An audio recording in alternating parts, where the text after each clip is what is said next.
je vais vous présenter la 22e leçon du module Programmation avancée qui est intitulée Algorithmes avides ou gloutons.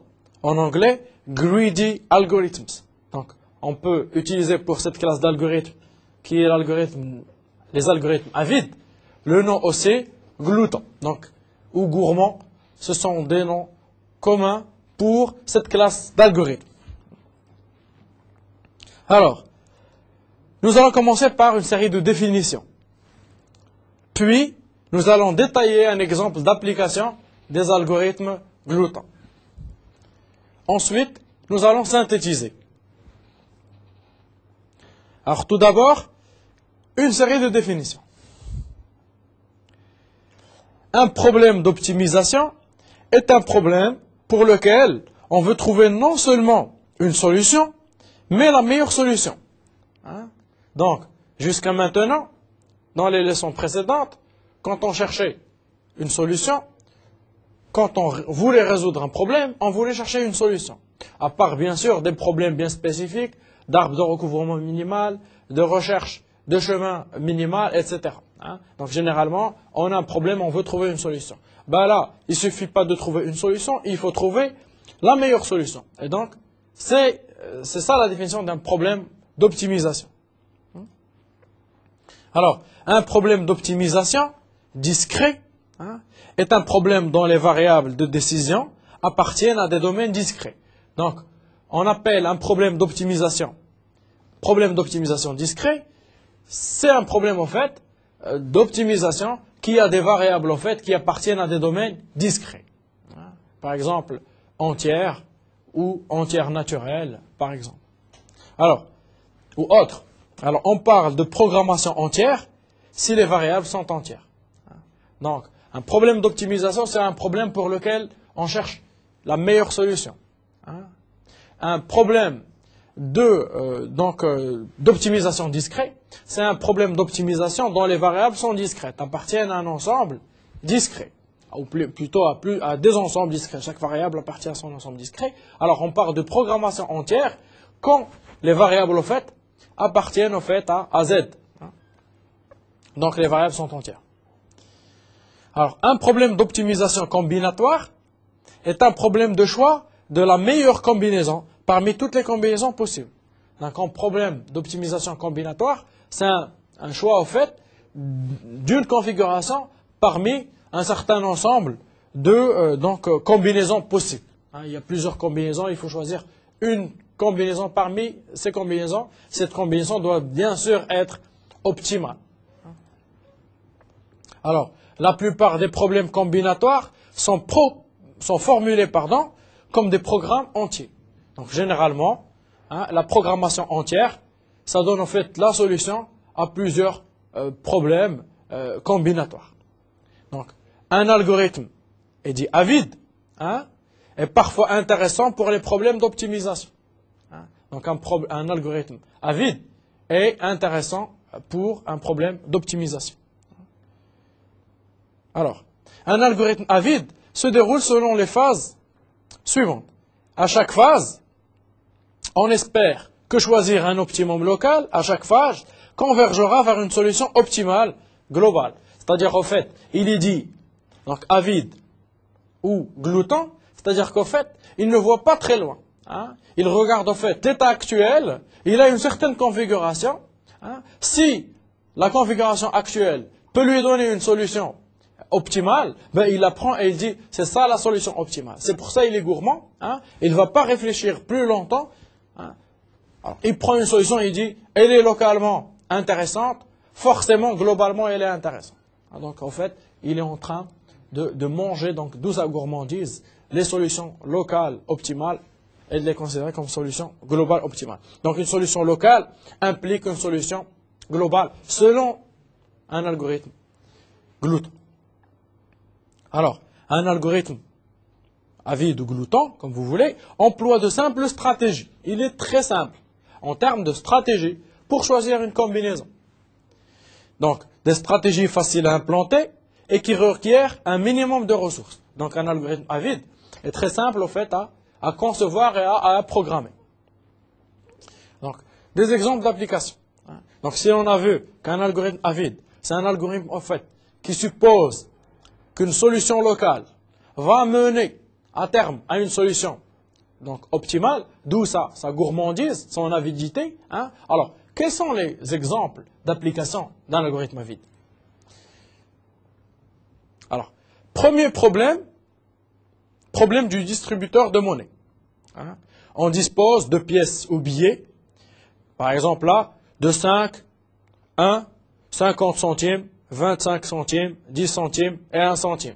Donc là, on a une certaine monnaie, hein, où l'on dispose de billets et de pièces de 5, hein, 5,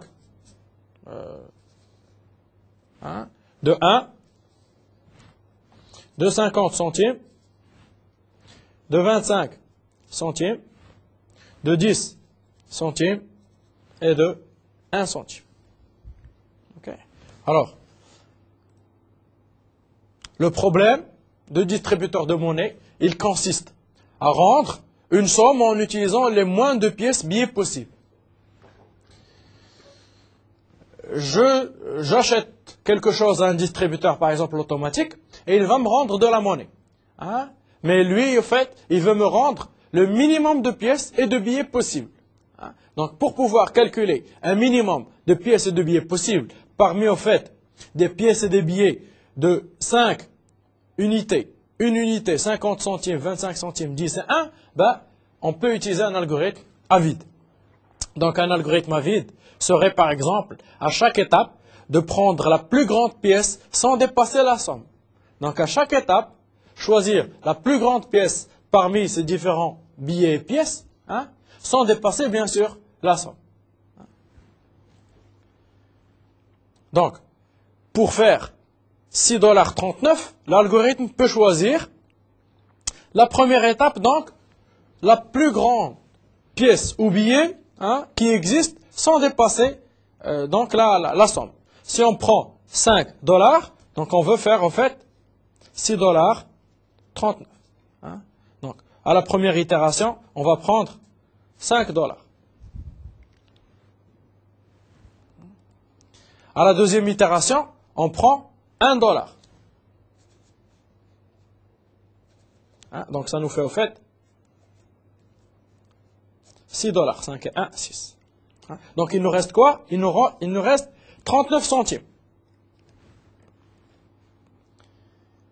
À la troisième étape, on ne peut pas prendre 50 parce que sinon on aurait 6,50 $. On peut prendre 25. Donc, à la troisième itération, hein, on prend en fait 25 centimes. Ça nous fait en fait 6 $ et 25 centimes. Hein? À la quatrième étape, on prend 10 centimes. Ça nous fait 6 $ et 35 centimes. Hein? Alors, une fois on a 6 $ 35 centimes, ben en fait, hein, donc ici, 10 centimes, ça fait 6 $ 35 centimes. Pour arriver à 35, hein, 6 $ et 35, ben en fait il nous reste 4 centimes. Alors ces 4 centimes, on ne peut pas prendre ça, on ne peut pas prendre 1 $, on ne peut pas, etc., mais on peut prendre, hein, des centimes.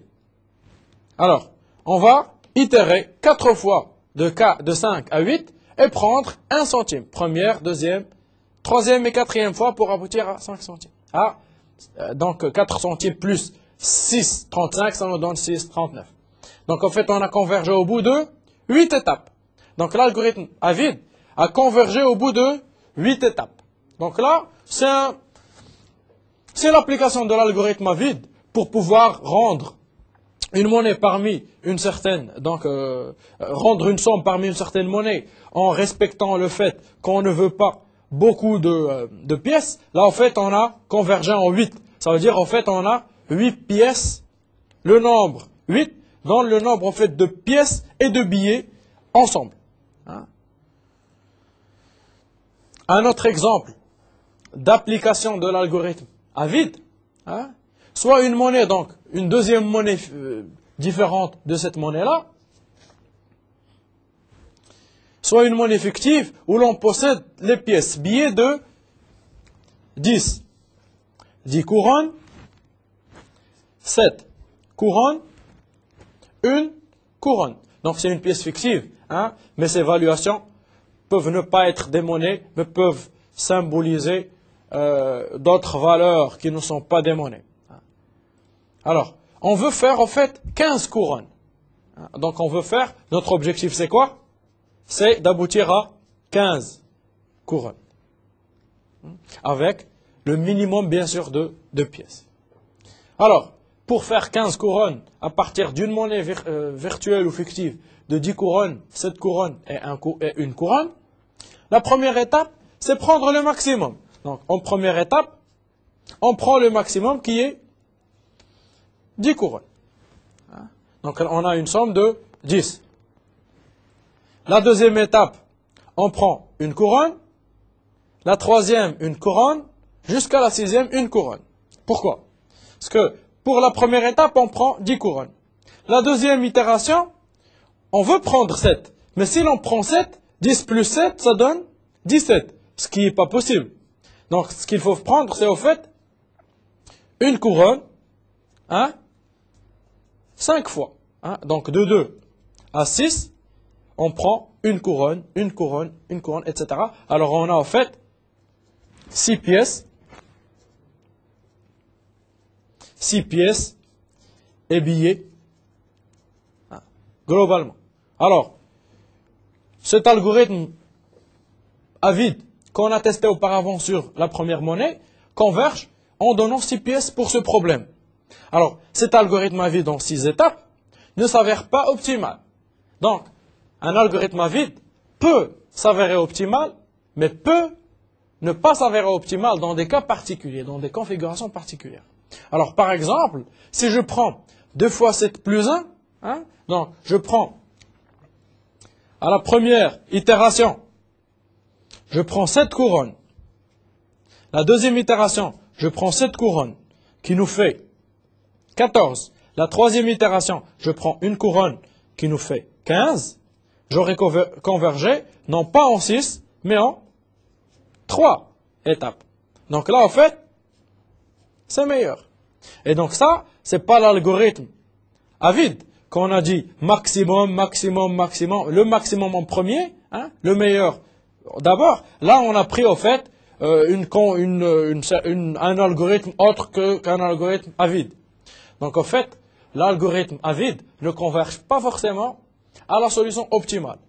Donc son avidité qui est de supposer qu'une solution localement optimale converge à une solution globalement optimale, c'est au fait une hypothèse au fait très très forte, et qui ne s'avère pas toujours vraie dans tous les contextes.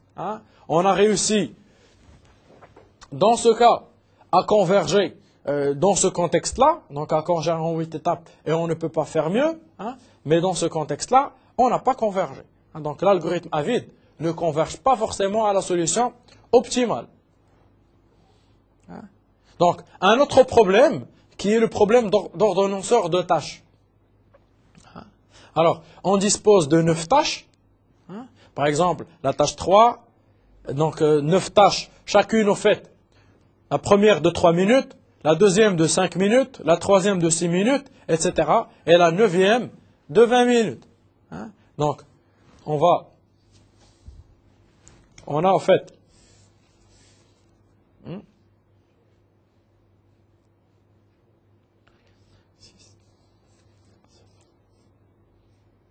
donc, on a 9 tâches. La première de 3, 5, 6, 10, 11, 14, 15, 18 et 20 minutes. Donc, ici, chaque tâche, la tâche TI a en fait, en minutes, le temps d'exécution. Le problème, c'est qu'on veut les ordonnancer, donc ordonnancer ces tâches sur 3 processeurs. Donc en fait, ici, on a processeur 1, processeur 2 et processeur 3. On veut faire passer ces tâches-là dans ces 3 processeurs, de telle sorte à les exécuter toutes en parallèle et en temps minimal. C'est-à-dire qu'au fait, quand on alloue une tâche à un processeur et une autre tâche à un autre processeur, en fait, ces tâches-là s'exécutent en parallèle, dans le temps. Donc ici, par exemple, ici on a tâche I et tâche G. Tâche I et tâche G s'exécutent en parallèle dans le temps. Alors, de telle sorte à avoir en fait un coût total minimum. Alors, un algorithme à vide, un premier algorithme, serait à chaque étape de prendre la tâche la plus lente et de l'affecter au premier processeur libre. Alors, notre problème, c'est qu'on a N tâches, et on a P processeurs. Un algorithme à vide serait de prendre la tâche la moins lente et de l'affecter au fait au premier processeur de libre. Par exemple, ici, la tâche la moins lente, c'est 3. On peut l'affecter au premier processeur libre qui est P1. La deuxième tâche, c'est 5. On peut l'associer au premier processeur libre qui est P2. La tâche 6, on peut l'allouer au troisième processeur libre P3, etc., etc. Donc, lui, il se libérera. On pourra lui ajouter 10. On pourra mettre 11 à ce niveau-là. On pourra mettre 14 à ce niveau-là, etc., etc., etc. Donc, on va essayer d'évaluer cet algorithme pour cette configuration. Donc, on a 3 processeurs et on va prendre... Alors, ici, c'est l'algorithme fait par les tâches qui prennent le plus de temps, pas par les tâches qui prennent le moins de temps. Donc, on a commencé inversement. Donc, cet algorithme-là, il commence en fait par la plus petite tâche. Il y a un autre algorithme qui pourrait commencer par la plus grande tâche. Et dire, on ne commence pas à 3, on pourrait dire qu'on en commence à 20. Donc, on peut placer 20, puis on peut placer après 18, etc., etc. Donc, c'est deux algorithmes similaires, un qui commence par prendre les tâches moins lentes et l'autre qui commence à prendre les tâches les plus lentes. Donc là, en fait, c'est un algorithme à vide qui prend les tâches les plus lentes, donc dans l'ordre inverse de leur temps d'exécution. Donc là, en fait, si on calcule le temps que prend cet algorithme, le temps que prend en fait l'exécution à la configuration optimale, c'est 18 plus 11 plus 6, donc le temps maximum ici. Donc maximum entre les 3 processeurs, mais minimum par rapport au temps d'exécution global. C'est 35 minutes. Alors, est-ce qu'il y a mieux? Cette solution parcourant les tâches dans l'ordre décroissant des EI, alors c'est pas l'ordre croissant, c'est l'ordre décroissant, donc on commence forcément par 20, n'est pas mauvaise, mais n'est pas la solution optimale. L'algorithme à vide 2 consiste à chaque étape à prendre la tâche la moins lente. Donc là, on a pris la tâche la plus lente, et on a convergé en fait un algorithme qui donne 35 en temps total en fait d'exécution des EIJ. Donc EIJ étant sur le processeur en fait J qui prend le plus de temps. Donc on a dit 35 minutes. Donc en fait ici, si on prend l'algorithme avec donc les tâches les moins lentes, on parcourt les tâches en ordre croissant de leur temps d'exécution. Et ça nous donne, donc là on commence effectivement à 3, puis 5, et puis vient 6, puis vient 10, puis vient 11, puis vient 14, etc., etc. On va appliquer l'algorithme qui est symétrique au premier. Donc le premier, il prend fait dans l'ordre inverse, il prend 20, puis 18, puis 15, puis 14, puis 11, etc. Et l'autre qui prend tout simplement dans l'ordre inverse, et on verra qui donne une meilleure solution. Etc., etc. Alors, qu'est-ce que l'on voit? On voit qu'au fait, le temps d'exécution est encore beaucoup plus important. C'est-à-dire, on a eu un algorithme à 40 minutes. Si tout à l'heure, on a eu un algorithme à 34 minutes, là, on a un algorithme qui donne un temps minimal d'exécution à 40. Donc, en fait, l'algorithme qui choisirait les tâches dans l'ordre inverse de leur temps d'exécution, donc il commence par 20, et puis qui choisit après le 18, 15, 14, etc., ben, il donne 34, alors qu'ici, au fait, en prenant 3 plus 5 plus 6 et en l'allouant au processeur le plus libre, ça nous donne 40, donc c'est encore plus important, donc c'est pas intéressant, ça ne converge pas. Alors, et ce ne sont pas des solutions optimales, même la 34 n'est pas une solution optimale, hein. On va voir pourquoi. Alors, la meilleure solution est la suivante. Hein, donc, la meilleure solution est de prendre 20 sur P1, puis 18 sur P2, puis 15 sur P3, puis de prendre ici, sur le premier qui se termine, 10 sur P3, le premier qui se termine, c'est 11 donc sur P2, puis le premier qui se termine, on prend 14 sur P1. Hein. Alors, celui qui se termine le plus rapidement, c'est P3, on lui donne 6, puis on donne à P2 5, puis on donne à P3 3. Alors là, en fait, qu'est-ce que l'on a? On a 14 plus 20, 34, 18 plus 11 plus 5, 34, 15 plus 10 plus 6 plus 3, 34. Hein? Alors, cette solution est-elle optimale? Première question. Hein? Si cette solution est optimale, est-ce qu'il existe d'autres solutions optimales? Pourquoi? Donc, deux questions que je vous pose. Alors, essayez de réfléchir. Je vais donner la solution tout de suite, mais donc reprenez cet exercice plus tard et essayez de vous souvenir de la solution. La solution est optimale car si on prend la somme de coûts de tous les tâches et on divise par 3 processeurs, hein, donc si on prend la somme de toutes les tâches, hein, donc EI étant en fait le coût de la tâche I, hein, on va tomber au fait sur 34 fois 3. Hein. Donc on a au fait la somme au fait, on a 34 fois 3. Hein, c'est ça. Maintenant, si on veut découper en parallèle ça sur P1, ça sur P2 et ça sur P3, on ne peut pas obtenir moins que 34 fois 3 sur 3. Ça, c'est la meilleure solution. Hein? Et donc, la meilleure solution est égale à une solution qui donne en fait un temps d'exécution minimal en 34. Hein? On ne peut pas faire mieux que 34 parce que ça voudrait dire en fait qu'on n'exécute pas des tâches. Donc, oui, c'est la solution optimale. Hein?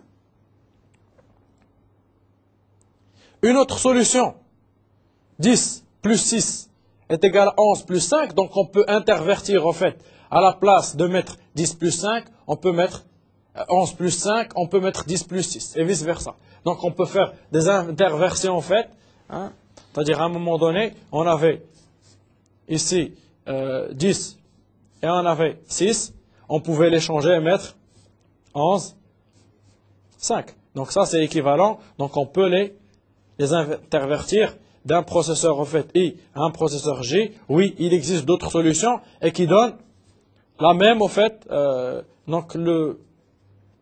qui donne en fait une somme, hein, sur un certain processeur est égal à 35. Le maximum en fait possible est égal à 35. Donc c'est le maximum de ça est égal à 35.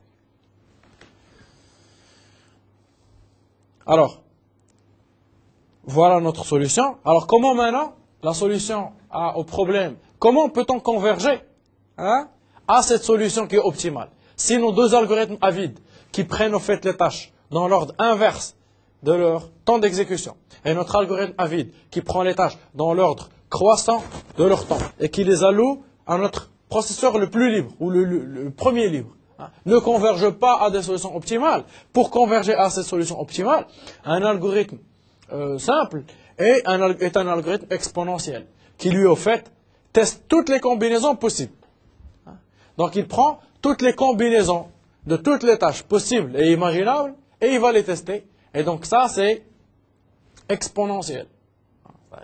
Il y a au fait du non-déterminisme, hein, et quand il y a une certaine configuration après résolution de non-déterminisme, on a une exécution polynomiale. Donc c'est un problème NP, hein, et les algorithmes exponentiels répondent au problème NP d'une manière exponentielle.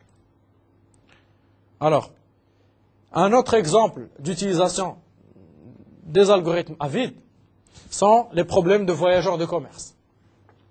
Alors, le problème pour un voyageur de commerce, c'est qu'il doit visiter toutes les villes en parcourant la plus petite distance. Donc, un voyageur de commerce, il doit visiter toutes les villes sur un certain graphe, hein, en fait minimisant la distance qu'il parcourt. Hein. La ville de départ est A, une ville peut être revisitée, un chemin peut être reparcouru. Donc, le problème de commerce, c'est qu'on a en fait un graphe. Par exemple, le voyageur de commerce doit visiter tous les nœuds, donc toutes les villes, ville 1, ville 2, ville 3, ville N. OK? Mais il doit minimiser les distances. Donc ici, il parcourt 2, 3, il parcourt 3, 4, hein, par exemple ici ville 4, et ici il parcourt donc D4N.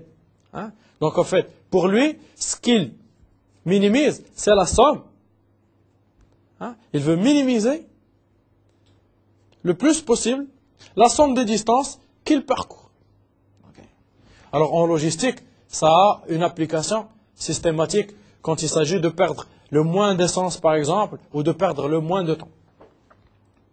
Alors, un algorithme à vide consiste à chaque étape de choisir la ville la plus proche, quelle que soit la ville courante. Donc, toujours l'algorithme à vide, il va en fait prendre une certaine stratégie. Hein. Supposer que la stratégie au niveau local, elle converge à une solution optimale au niveau global, hein, et l'appliquer par itération successive. Donc ici, la stratégie, c'est de choisir la ville la plus proche à chaque point. Donc on est là, choisir la ville la plus proche. Boum. Etc., etc. On ne va pas aller plus loin dans nos réflexions. On regarde juste nos voisins. Est-ce que je peux aller à un point plus proche? Alors, faisons une illustration de notre algorithme. Donc, soit un graphe A, B, C, D, E. Hein. L'algorithme, en fait, il va parcourir de A à B, parce que à partir de A, le plus optimal, c'est d'aller vers B en utilisant 2. Hein. Puis de B à D, parce que ici il y a 3, 4, 4, on prend 3. Puis ici, au fait, on a soit revenir sur B en 3 ou aller sur A en 3.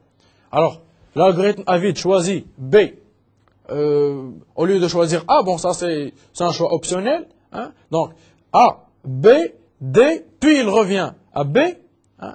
Puis il va à C en 4, parce que là il a 4, 4, il choisit celui-là. Puis il va à E. En 4. Donc en fait, la distance, c'est 2 plus 3 fois 2, donc 6 plus 2 est égal à 8. Hein. 8 plus 4 est égal à 12, plus 4 est égal à 16. Donc la distance parcourue ici est de 16 en 5 étapes. Donc on a fait 1, 2, 3, 4 et 5 étapes. En suivant l'algorithme à vide qui est, on visite la ville la plus proche. Donc le voyageur de commerce visite la ville la plus proche, sans regarder sur le long terme qu'est-ce qui va se passer. Il n'a aucune visibilité. Hein. Il prend en fait la visibilité 1, c'est-à-dire le voisin le plus proche. Alors, cette solution n'est pas encore optimale. Donc l'algorithme en fait glouton, bien qu'il est simple et qu'il déploie en fait une stratégie très simple et pas beaucoup de ressources, il n'est pas optimal. Ce qu'en fait une meilleure solution est de faire AD en 3, DB en 3, BC en 4, CE en 4. Donc A, D, B, C, E, ça fait 3, plus 3, ça fait 6, plus 4, ça fait 10, plus 4, ça fait 14. Donc on converge à une distance de 14 en 4 étapes. Hein. Donc on a en fait meilleur que cet algorithme qui était glouton. Donc l'algorithme glouton ne converge pas toujours à la solution optimale. Alors, d'autres algorithmes à vide existent, bien sûr.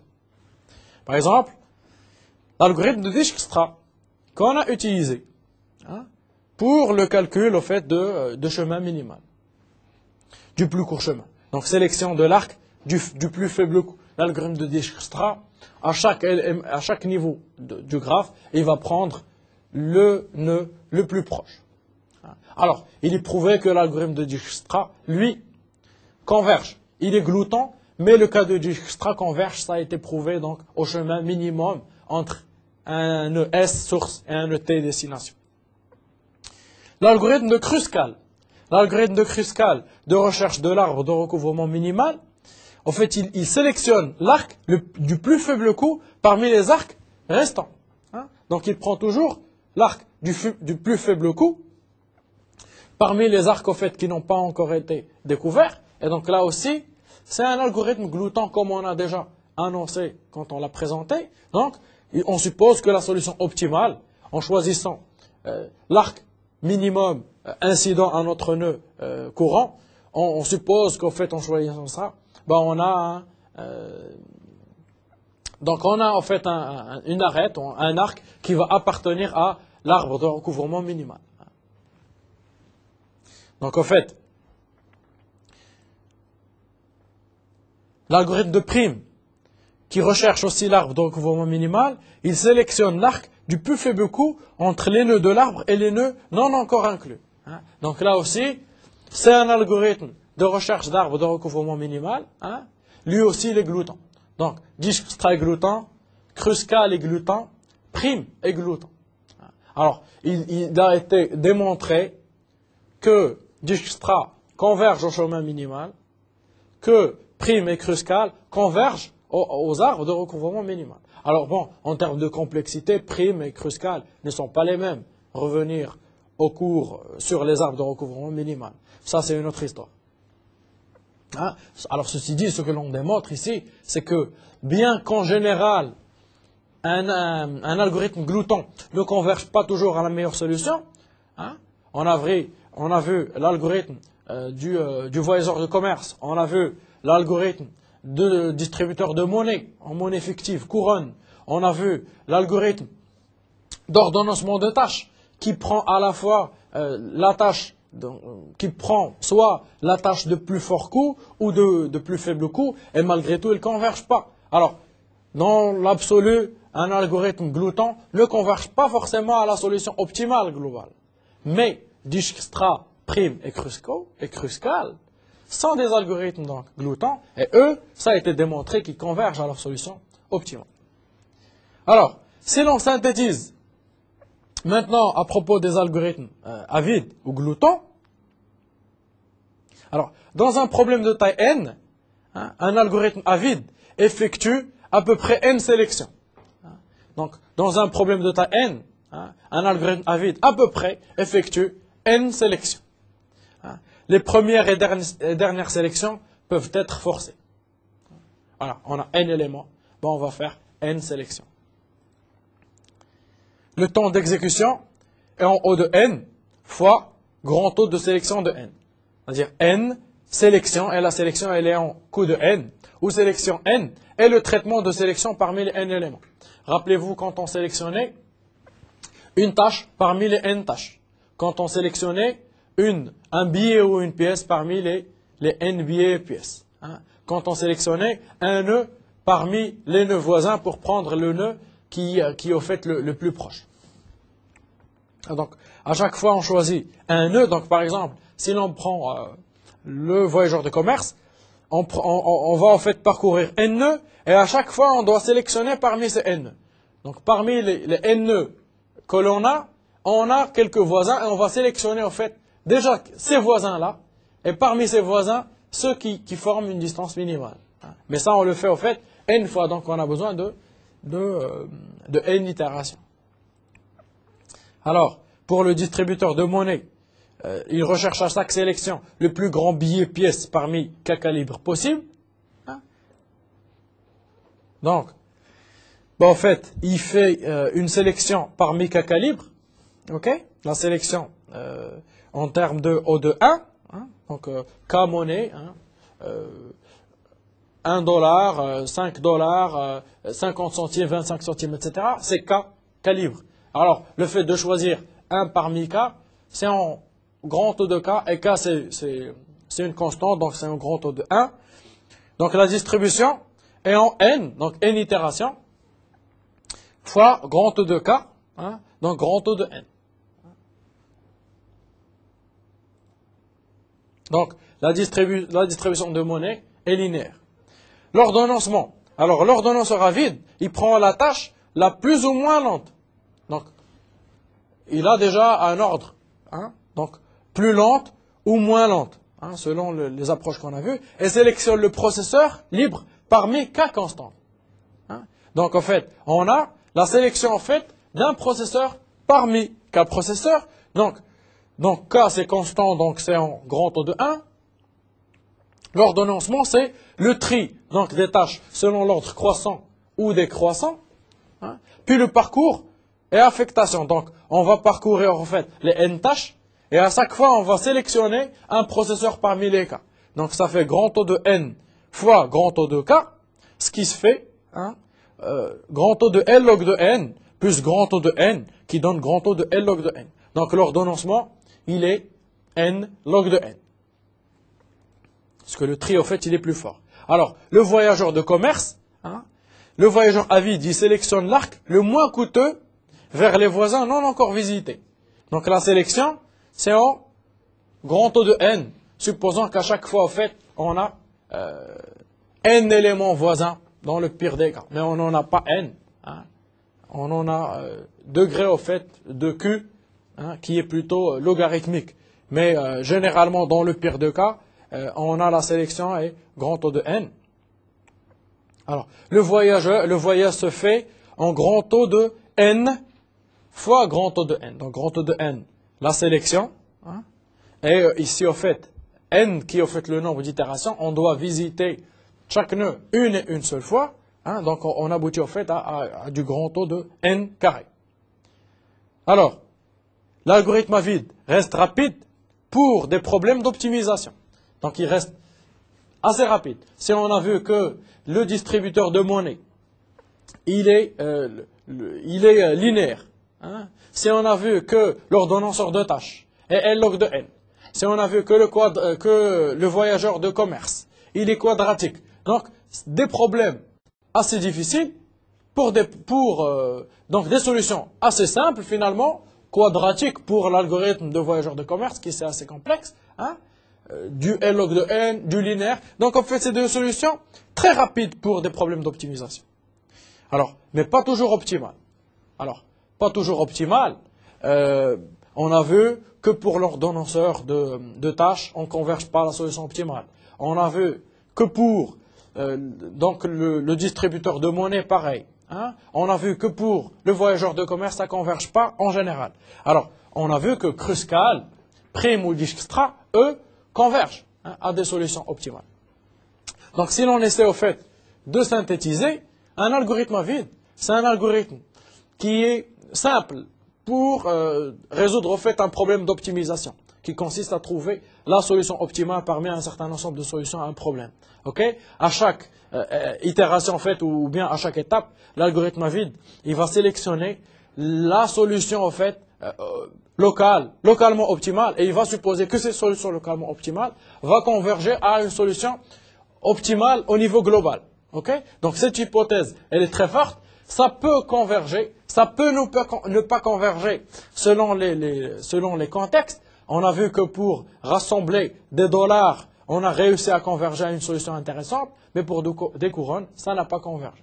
Alors, pour plus d'informations, allez sur le site de Netuno et cliquez sur le lien Mednetu.